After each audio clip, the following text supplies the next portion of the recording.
The last 15 minutes of this formal part of the session is actually going to be a recruiting talk. I'm going to recruit every one of you to be part of the solution of the problem we face. Everybody is going to be hearing today the word insanity. We are suffering under the insanity of environmental zealots that have no clue of the points that both Todd and Sterling have made as to what is happening to our nation as a result of insane environmental regulations that are moving society backwards. The most important thing we can do in the coming years under a Trump administration is attempt to eliminate the endangerment finding that says that greenhouse gases are a danger, primarily carbon dioxide. It is going to be a heavy lift. It's going to take a while. The second most important thing we're going to do is to eliminate the subsidies to all energy. But something we can all do, every one of you, is to begin rolling back the idea in the minds of your friends and neighbors and colleagues that carbon dioxide is a pollutant, that there is a problem with carbon dioxide. I've come up with a way that you can minimize the fear that your friends and neighbors have over carbon dioxide, thinking that it's endangering the planet by causing global warming. And it's going to cost each of you $128 to join the army that I am forming. Every week of the year, for the most part, I am somewhere in the country lecturing on behalf of the Heartland Institute on subjects relating to the environment, to energy, and global warming. And I carry with me this little device in the pocket of my jacket. It is a carbon dioxide monitor, available for $128 on Amazon. And by showing people what the content of carbon dioxide is in the air, in the rooms I lecture or out in the hall, I do it on airplanes, I do it in airports, and they see in all cases, you're aware that outdoors we're now up to 400 parts per million. All of the planet was in danger, man was in danger when we got close to 150, because then all plants die and all animals die and then we die. We're now back up to 400. That's a wonderful thing, and hopefully in all of your lifetimes we'll get up to 600. Somebody take a guess of what it is in this room. I'll hear three answers. Just yell out a number, anybody. 2,000. Nope. What? Okay, I heard 700, and 700 is correct. Now, if we lowered the ceiling and we moved everybody in that part into the middle and that part into the middle, 2,000 would be exactly what we would have in this room. Your hotel rooms, I guarantee you, are 1,000. If you're staying in this hotel, the rooms are very tight, not a lot of air movement, and you're going to see your hotel room at 1,000, 1,100. Now, it doesn't directly relate to the impact or non-impact of carbon dioxide on the temperature of the planet, but it removes people's fear of a growing amount of carbon dioxide. And so I have just found it the most useful $128 I've ever spent in being able to show people what this is all about. Now, I have a slideshow that I developed for high school science teachers in a summer workshop last June at Indiana University.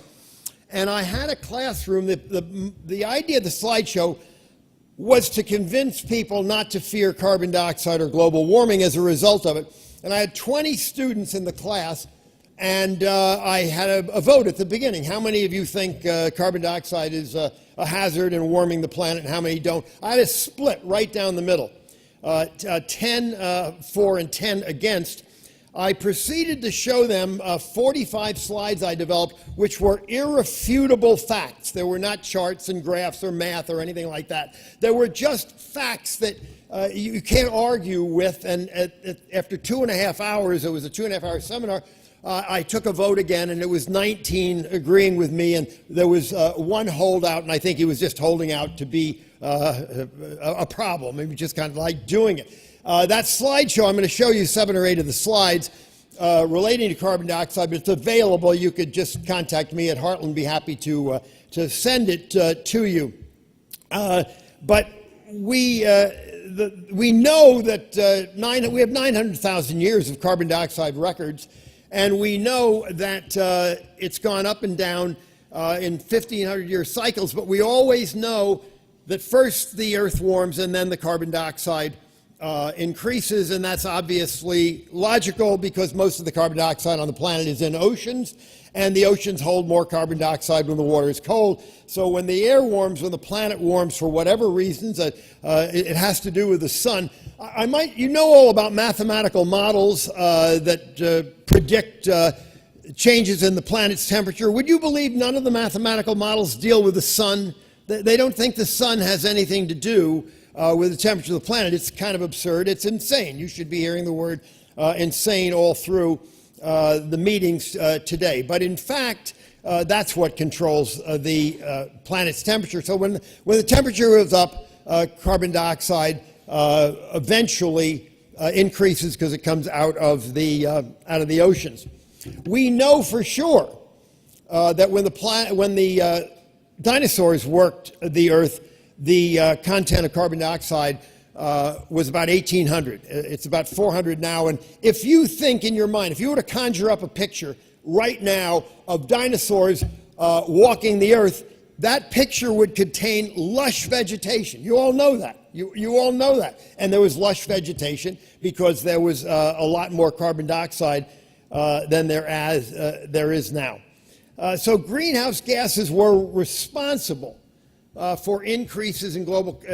The atmospheric physics say if carbon dioxide and methane were responsible for the temperature of the planet, we would have highs in certain parts of the atmosphere that we don't have. It doesn't obey any of the physics to show that greenhouse gases, methane and carbon dioxide, control the temperature of the planet. What we know for sure is that everything is growing more. What I want to recruit you into doing is to convince all of your friends that carbon dioxide is why we live on this planet. We are blessed with it. There may be no other life anywhere in the solar system because they don't have the carbon dioxide to support the plant life, and the plant life supports the animals, and they support us. So the object is to eliminate fear. Everything is growing better. Across the entire planet, we are greening the planet with carbon dioxide. Now here is my favorite slide of all. I have traveled on a nuclear submarine. They try to keep the level of carbon dioxide on a submarine that's underwater for months at a time, a nuclear sub, at about 5,000 parts per million. Not for any really important reason that I'll get to in a moment, but in fact, generally it rises to 8,000. It rises to 8,000 on submarines. The point I'm making is there is no downside, there is no number where carbon dioxide impacts human health.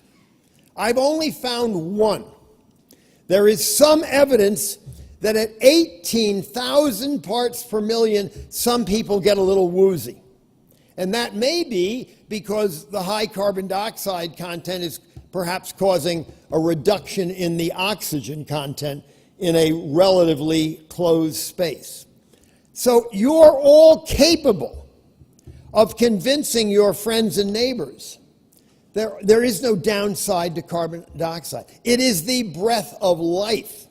And while, again, my carbon meter it doesn't really relate or prove that carbon dioxide is not warming the Earth, it just has that effect. I've shown it to thousands of people, and it has that effect of just making them relax and moving toward the idea that battling and trying to reduce carbon dioxide is a bad thing to do.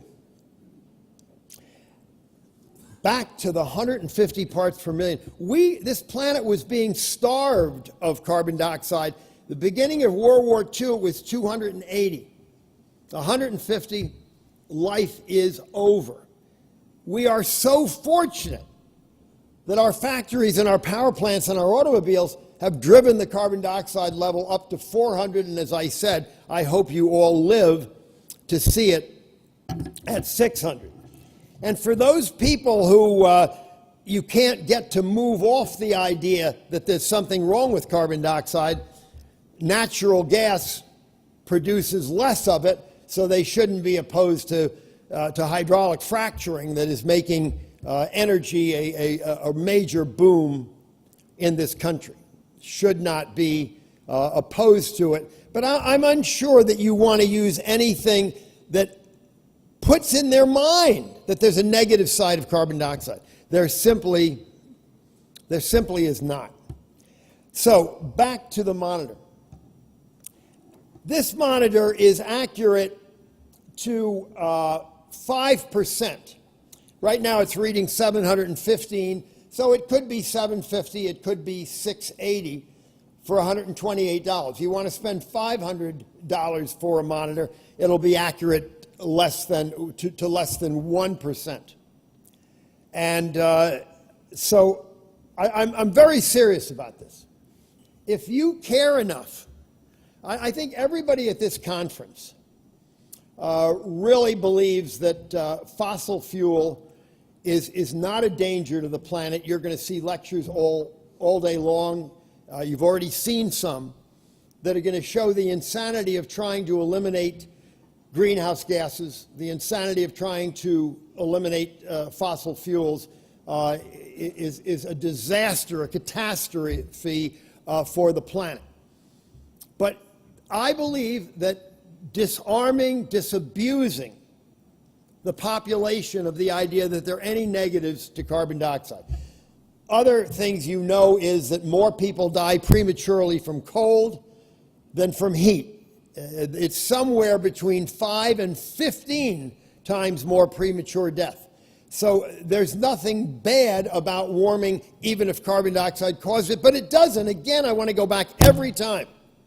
Yesterday in another meeting, I somewhat abused a friend and colleague who is promoting the idea that maybe greenhouse gases cause lukewarming.